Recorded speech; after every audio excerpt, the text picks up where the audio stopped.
The Athene Real Talk Podcast explores controversial ideas to stimulate debate and active thinking. These ideas do not always reflect Athene's personal views. Welcome to the Athene Real Talk Podcast. He has been called the best gamer in the world, hands down. World-famous gamer and philanthropist Athene. Gaming for Good, it's called, has raised more than $20 million. Using his notoriety to raise money for charity. On activism, science, culture, and self-development. Proud to have him in the studio today. I would not want to take you on in a video game. Intelligence. I sometimes say like I'm the most intelligent person on the planet, right? And I say it because I know it creates controversy and people talk about it. When I was eating earlier, I was actually thinking like, okay, but like, let's go and take it really serious, right? How would I go about it when it comes down to being the most intelligent person of the world in a rhetorical way? So what I'm going to now do is I'm going to be arguing with myself whether I'm the most intelligent person on the planet. What is very interesting to know is if you see me argue myself, it is something you can learn from, because I do this all the time. Arguing with myself. I can't even argue with other people because there's nobody that I know that has as powerful rhetoric as I do. Like literally no one. So arguing myself is by far what is most optimal in becoming better at arguing. It's like playing chess. If you're the best player ever, then you're better off playing against yourself than playing against other people to learn. It's literally what machine learning does. It constantly improves itself. Either way. So let's say, okay, most intelligent person. Athene talks to myself, say, okay, I'm the most intelligent person. Okay, so what do you mean with most intelligent person? Well, how do you define intelligence? Because that is really quite important. Even before you start talking about being the most intelligent person on the planet, you gotta first define what you mean with intelligence. And that is already quite a complicated matter, because what is intelligence? And even more so, rather than just giving it a definition, how would you actually, on a more factual level, define intelligence? Even though it's quite hard to do so, let's give it a shot. So, could you boil down what the properties are of intelligence? Do you need to be alive to be intelligent? Or can you not be alive? Would you say, for example, machine learning or deep learning is intelligent because it's not alive? Do you need life to be part of the equation to be intelligent? I would say, okay, let's agree that you need to be alive. Then you're going to say like, yeah, but what is being alive? Because it's not that simple, you know. We can just take the simple route and say, okay, biologically, what we mean with being alive, you have cellular organisms. Then you can still argue, what about parts of these organisms? Is DNA life? Becomes like quite a gray area. It's like when you zoom into matter, things start popping in and out of existence. When you get to the boundaries, on a quantum level, things behave differently. Same with concepts. You go very deep, you start creating a gray area where you have a hard time defining things really truly. Just like you have a hard time defining position and momentum of particles when you go really deep. It's same with argumentation. When you go too deep, you always have this gray area where you have a harder time to define things. Of course, when you go deeper, you start even doubting whether you exist. But I'm not going to go there. I just want to have the intelligent debate. So let's just assume, okay, life, single organism cells and multi-organism cells. Okay, you got to be alive. Let's assume this, take this as an axiom, right? To keep going with the argument. So what is another property you would give it? Being alive. So based on this definition, deep learning and machine learning and all that stuff is not intelligent. But that's already where it becomes a bit, you know, so what about a machine that is actual conscious? Is he intelligent? Because I would say if we create artificial AI that is really self-conscious, it does not apply to life, but it is still intelligent. So now we would go like, okay, let's drop the life axiom. You don't need to be alive, you need to be aware. So in order to be intelligent, the music that comes out of the physical entity has to interact with the entity. So you need an emergent property that interacts with the actual instrument that brings it about. Like a radio makes music, but the music does not interact with the radio. So in that regards, it is not intelligent. In order to be intelligent, you need a feedback loop between what emerges and what brings it about. That is you're already coming to a point where, okay, so basically you could say a dog is in a sense aware. Okay, like because the experience has an influence on the dog and there is a synergy between that. Okay, nice. I like this. This is, by the way, nobody talks about this in psychology or even philosophy or whatever. These kind of building definitions doesn't even exist on this level. But anyway, I like that. So what you need as a property is the emergent property that comes out and interacts with what brings it about has to have a synergy. Okay, that's really nice, because now you really pinpoint awareness, right? In even the most basic forms, because you could say like, does the cell have a consciousness that interacts with itself? No, there is no emergent property. There's no music coming out of the cell that then interacts with the cell saying like, oh, now you should do this, that. You need to have quite a complex mechanic in order to bring that about. So now we can literally narrow down intelligence to very specific cases, because a radio is not intelligent because the sound that comes out of the radio does not interact with the radio. And so now what about deep learning and machine learning? The data that is brought about, the hardware, interacts with the data.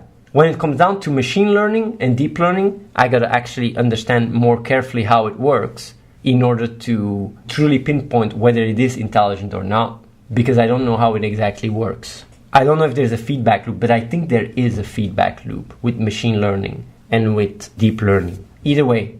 So let's just assume you need an emergent property that interacts with what brings it about in order to even be able to talk about intelligence. Then suddenly everything that is physical, like a sun or a black hole or whatever, is not really deemed intelligent because the emergent property of a black hole does not interact with a black hole, because a black hole is just a black hole. So you need basically a sequence in time that interacts with itself. You need a synergy between past and future. And here we come. Already more interesting is like, okay, because what I'm now doing is trying to factually define, well, factually, it's really structurally define intelligence. I'm still debating myself, by the way.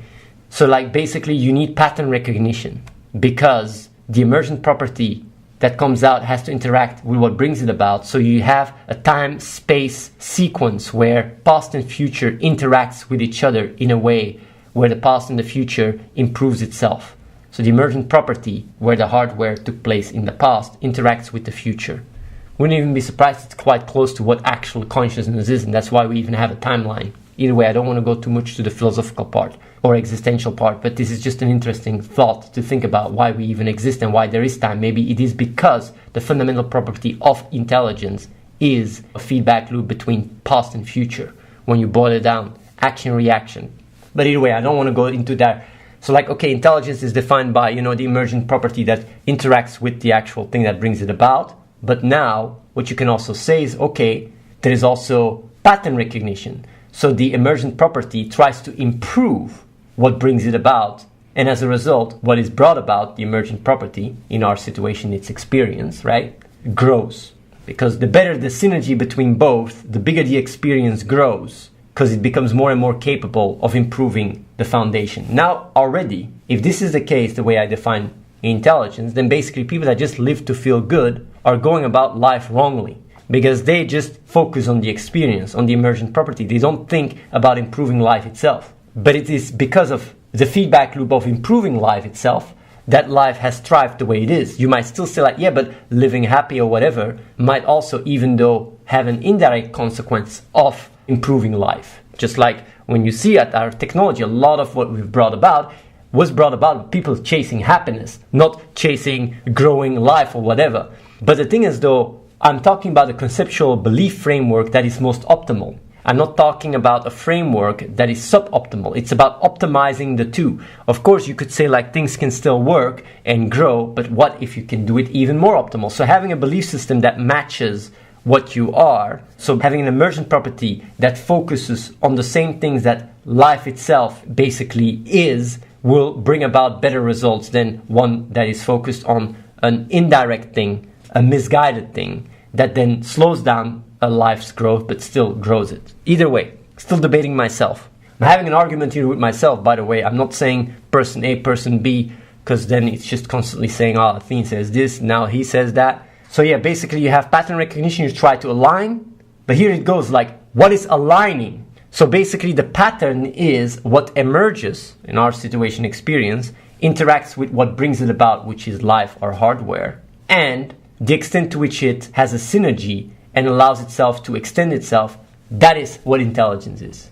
So basically the way I would define intelligence is the extent to which the emergent property interacts with what brings it about and as a result brings about, expands both of them. But now, while I've said all these things, right, what is the emergent property? I would say the emergent property is my experience. And what brings it about? It's life. But now here becomes very interesting but what is your experience? Because here there's a big problem with a lot of people. Experience for a lot of people is very individual. They capsulate it and say, this is me, this is my experience, this is what it is, there's nothing more. But that's not true, because your experience embodies everything in your environment. It's really, there is no external. Everything you experience is you.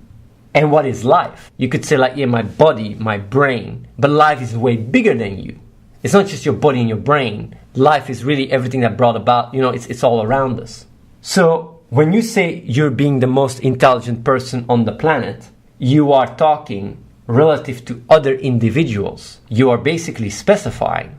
You're taking all humans and you say which human from all these humans has the emergent property, which is the experience that interacts with what brings it about in the most optimal way that helps grow both. But since the experience itself is not just limited to the person only, which is me, but also the environment and the social, that basically the collective organism, we are a superorganism, I'm not able to just say or make the statement, my experience should improve myself. The experience should improve what I am.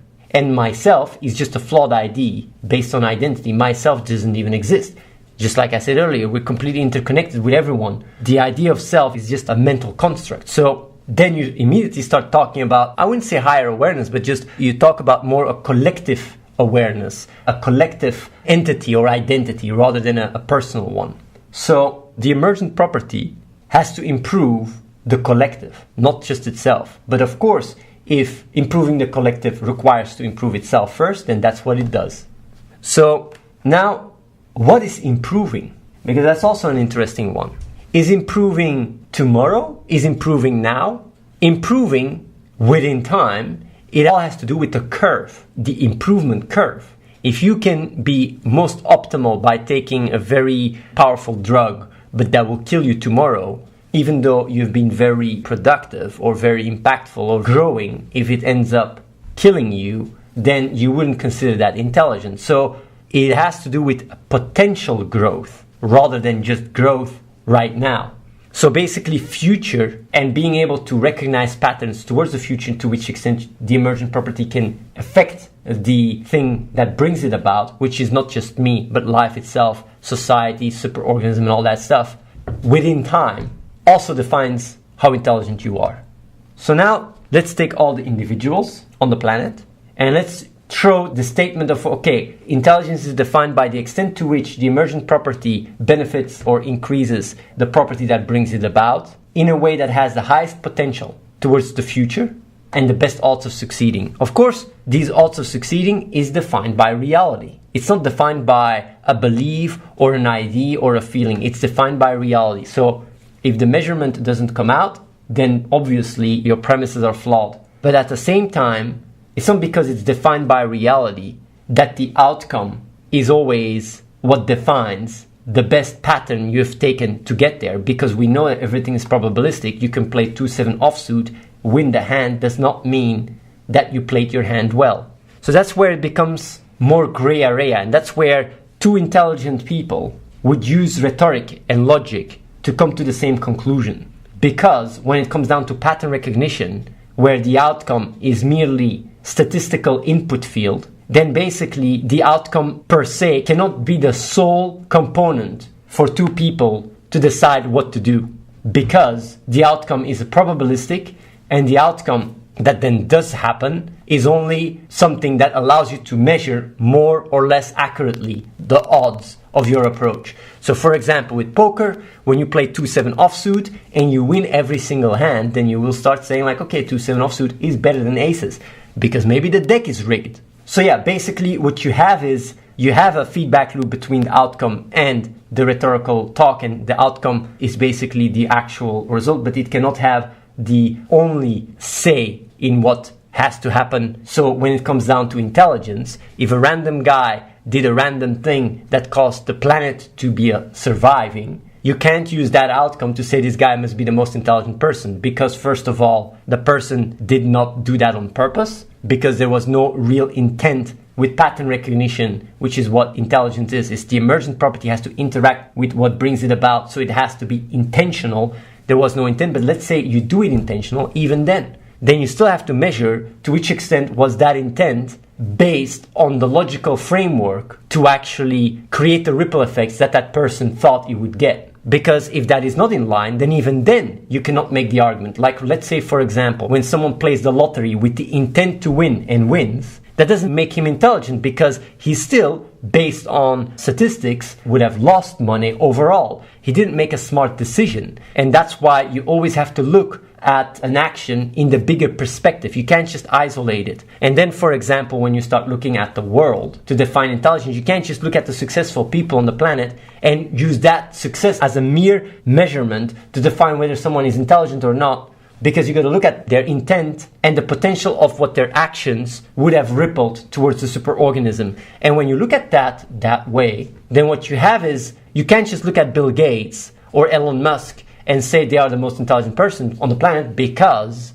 they have a very successful business. Although the results that they have brought about are part of the premises to measure to which extent someone is capable to understand the patterns, deal with them, and increase the superorganism to move forward. So intelligence is not neglecting it as part of the equation, but definitely is not only taking that as an absolute, because that's something people tend to do. They just see, oh, someone won the lottery, the guy is really like made it in life. It's a flawed way of looking at it, because things have to be measured properly. But now what becomes really interesting is like, okay, if the outcome cannot define the extent to which you're measured to be intelligent, but it's the potential impact, how do you maximize the potential impact? And we're talking about an individual perspective, because we're talking about the most intelligent person on the planet. But being the most intelligent person on the planet on itself is already a very absurd claim, because humanity is a collective entity. It's not an individual one. I already addressed that. So just talking about the most intelligent person on the planet makes no sense, because it's all intertwined. You can't just say this or that. Although, for the sake of argument, let's just go ahead with it and say, like, okay, let's say who is the organism amongst humans that has the most potential to have the biggest impact in the world? Then what I would say, the organism that has the most impact potential in the world, based on logic, is the one that can duplicate itself. Because then, instead of just being one individual, it's two. But of course, we're talking here about humans. So you're talking about one person, not two. But that one person, what it can do is it can spread to other humans through the belief system, spreading its belief system. But then again, you could still say like, yeah, but what if you could achieve more by just creating artificial intelligence? Then you don't even have to spread your awareness. And that is also part of the equation. If a human can create super artificial intelligence that then creates singularity and allows the collective to grow, that would be even more intelligent. But what is the chance of being able to do that and achieve that as one individual?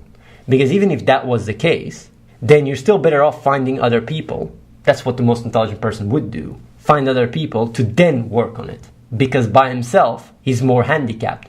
Because our brain is limited. And we are social organisms, and our ability to achieve things is very social and collective. So social skills and being able to speak to people and direct them is a very important part of intelligence within the definition of how I put it. So if I would take all these premises that I've given, which is the extent to which the emergent property interacts with what it is, which is the collective, and can improve it based on its potential impact rather than just the impact itself in the long term, and the extent to which it just builds on pattern recognition to achieve and do so, the organism that I would deem to be most intelligent would be one that can really easily spread itself amongst others if possible. If not possible, of course, that's not the case, but that's the first thing I would try to do. And then afterwards, if that doesn't work, I would try to use technology to overcome the gap. And if that doesn't work, I would try to just do it with technology. But that by myself would be very hard. So that would require me to start a business, corporation, and then use the financial instruments to just use people like ants to achieve that. But ants are just workers and don't have the awareness and the mindset. One person that is very capable is worth 1,000,000 ants. So basically, one queen is worth 1,000,000 worker ants. So the extent to which you as a person can literally create other people to be more visionary and achieve that would automatically bring you to be the most impactful person on the planet if you manage to achieve that? Nobody has. Because if it was, then it would already be all over the place. Person that would do it would also be quite, if he would try it, he would be quite known because he would use internet. If anyone would be able to achieve it, to create visionaries that then can work together. So as far as I know, I am the only person that has managed to achieve it. There's nobody else I know. So based on the definition and everything I said, I am the most intelligent person on the planet. Unless I'm proven otherwise by someone that is managing to achieve that more optimally, which I'm not aware of. Subscribe to youtube.com/AtheneWins. Watch the live stream at twitch.tv/AtheneLive and follow The Real Athene on Snapchat.